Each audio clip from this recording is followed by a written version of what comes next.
கர்த்தர் அதிசயங்களை செய்கிறார். ஊழியங்கள் வழங்கும் ஜீவ வார்த்தை. இயேசப்பாவுடைய நாமத்திற்கு மகிமை உண்டாகட்டும். கர்த்தருடைய ஊழியக்கான அடியேன் உங்களை இயேசுவின் நாமத்தில் வாழ்த்தி ஆசீர்வதிக்கிறேன். நீங்கள் ஆசீர்வாதமாயிருப்பீர்கள். ஆண்டவர் உங்களை அற்புதமாய் நடத்துவார். இந்த நாளிலும் அதிசயங்களை உங்களுக்கு செய்வார்.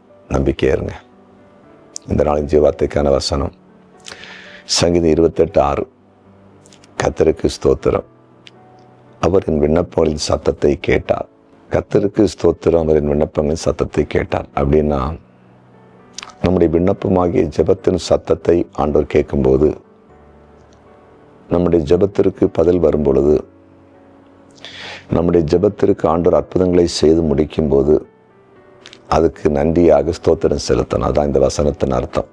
2 நாளாகவும் 20 யோசபாத்துடைய ஆட்களும் பெராக்கா என்கிற இடத்திலே கூடி கர்த்தருக்கு ஸ்தோத்திரம் செலுத்தினார்கள் என்று 2 நாளாகவும் 20-26 நினைக்கிறேன் எழுதப்பட்டிருக்கிறது. எதுக்காக அந்த பெராக்கா என்கிற இடத்துல கூடி ஸ்தோத்திரம் பண்ணாங்க? அவர்களுக்கு எதிராக வந்த கூட்டம் அவர்களே மாறி மாறி சண்டை போட்டு அழிஞ்சிட்டாங்க. அடுத்தது அவங்களுடைய பொருட்கள் எல்லாம் இவங்களுக்கு கிடைத்தது. ஏன்னா யாருமே இல்லை, எல்லாம் அழிச்சிட்டாங்க. அப்போ எல்லாம் இவங்களை எடுத்துட்டாங்க. இந்த ரெண்டும் ஒரு பெரிய நிகழ்வு. எதிரிகள் அழிக்கப்பட்டதும் எதிரிகளுடைய உச்சிதங்கள் தனக்கு வந்ததும் சாதாரண காரியம் அல்ல. அது எதிரிகளை இவர்கள் அழிக்கவில்லை, அவர்கள் அழிந்தார்கள்.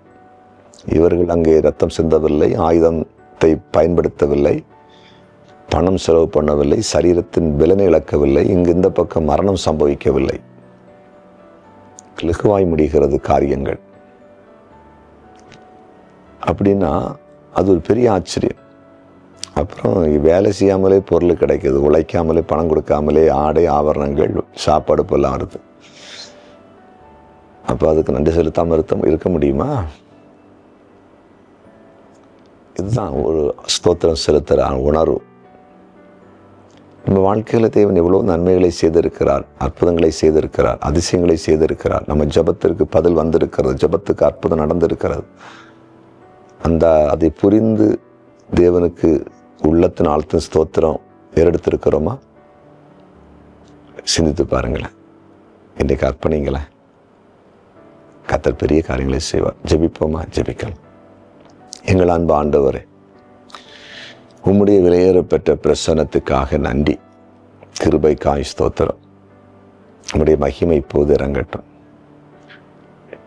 நீர் ஜெபத்துக்கு பதில் கொடுக்கும்போது, ஜெபத்திற்கு அற்புதம் செய்யும் பொழுது, நன்மைகளை உம்முடைய பிள்ளைகள் உம்மிடத்தில் பெற்றுக்கொள்ளும் போது மனதார உம்மை ஸ்தோத்தரித்து துதித்து உம்மை புகழுகிறவர்களாய் மாறுவார்களாக.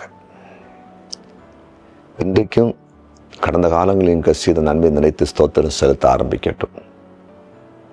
வியாதிப்பட்ட எல்லாரையும் சுகமாக்கும். சமாதானத்தை கொடும், செழிப்பை கொடும், ரட்சிப்பை குடும்பத்தில் அருளும். இன்றைக்கு பிறந்த நாளை காண்கிற ஒவ்வொருவரையும் வாழ்த்துகிறேன். திருமண நாளை காண்கிற குடும்பங்களை வாழ்த்தி ஆசீர்வதிக்கிறேன். உம்முடைய நாமம் மகிமைப்படட்டும். இயேசுவின் நாமத்தில் பிதாவே, ஆமென்.